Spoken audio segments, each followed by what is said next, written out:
Hi guys, it's Ben here from T-Rex Space Station, and I've got a question for you, because why not have a bit of a chat? The question is, do you think that we should sell the bad games in our collection? Now, I know that bad games is a debatable thing, which is why I'm putting it in inverted commas, but most of us will have games that we own, that we don't really play, that we don't think are particularly good, maybe we even hate them, you think that they're badly made, whatever.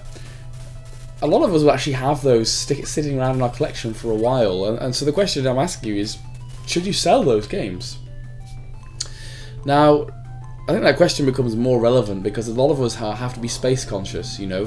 My collection's expanding over time, I don't have exponential room, and you know, you start to think, should I get rid of some of the less good quality titles and replace those with better titles that I actually want and that I'll actually play? You know, even though you know, a lot of us have very big collections, there is only so many games you can buy, and so you start looking at them and thinking, should I replace bad quality with good? I don't know, maybe that's just a thought that I've had. My answer to the question though is no. I pretty much never sell any games from my collection.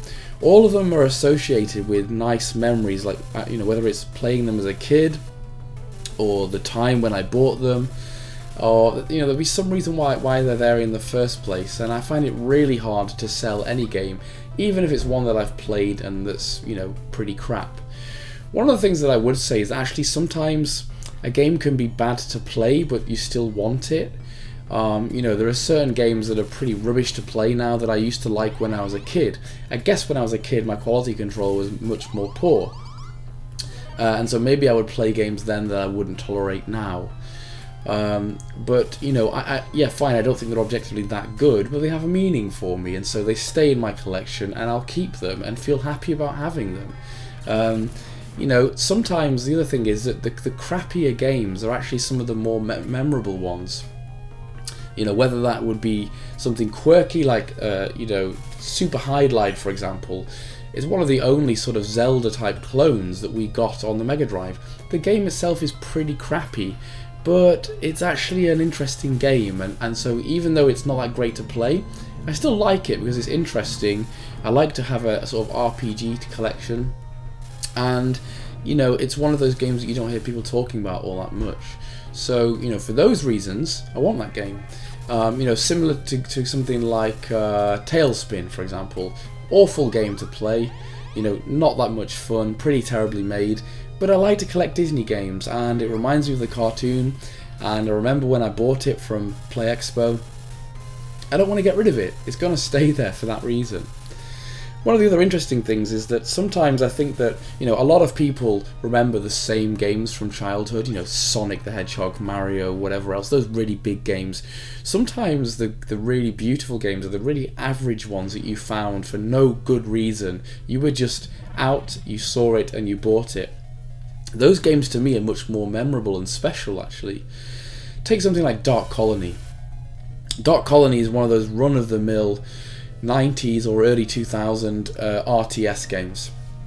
You know, there's nothing particularly good about it, nothing especially groundbreaking, but I love it. It was my game, it was a game that I found, and it's my most popular video. And I think there's a collection of, you know, a little cult following of people that remember that game so fondly.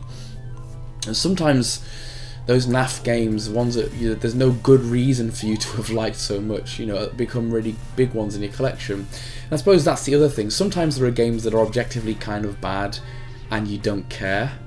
You know, games that other people have said are crap and you can see why. They may be glitchy or whatever, but they tickle your fancy, they're amusing to you, and so therefore you keep them and you like them.